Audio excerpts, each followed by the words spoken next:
Night కురిసిన వర్షానికి మా వైపు ఏకంగా వరద వచ్చేసింది. అసలు మ్యాటర్ ఏంటో చెప్పేస్తే వీడియో చివరి దాకా చూడండి. ఇవాళ చిన్న పని మీద భీమవరం వెళ్దామని బండి తీసానో లేదో ఇంతలోనే క్లైమేట్ మొత్తం చేంజ్ అయిపోయింది. వర్షం పడేలా ఉందని చెప్పేసి ఇంటికైతే వచ్చేసా. వచ్చిన కాసేపటికే ఇంకా వర్షం అయితే స్టార్ట్ అయిపోయింది. ఓ పక్క చెట్లు ఇరిగి మీద పడతాయేమన్నంత భయం వేసింది.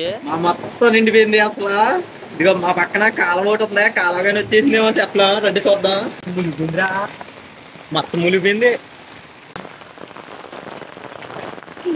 చాలా తీసింది వాటర్. ఇదిగో ఇదిగోండి, ఫుల్గా ఎన్ని వాటర్ ఫుల్గా డ్రై డేస్ అనమాట. అది ఫుల్ అయిపోయింది అసలు. ఇప్పుడు మామూలుగా లేదు. ఇదిగోండి ఇదండి, ఇక్కడ చూపిస్తా ఎంతలోతు ములిపోయింది చూడండి. ఇదిగోండి అప్పుడే ఇంత లోతు వచ్చేసింది వాటర్. ఇవాళ వాటర్ చూడండి కిందకి. ఒక్క అరగంట కూర్చుందండి, అరగంటకి మొత్తం ములిపోయింది. ఒక అరగంట కురిసిన వర్షానికి మోకాళ్ళలోతు నీళ్ళు వచ్చేసినాయి. కానీ మేమైతే ఈ వర్షంలో ఫుల్ గా అయితే ఎంజాయ్ చేసాం. ఆ వీడియో కావాలంటే పార్ట్ 2 వీడియోని కమెంట్ చేయండి. మళ్ళీ నెక్స్ట్ వీడియోలో కలుసుకుందాం. ఉంటా, బాయ్.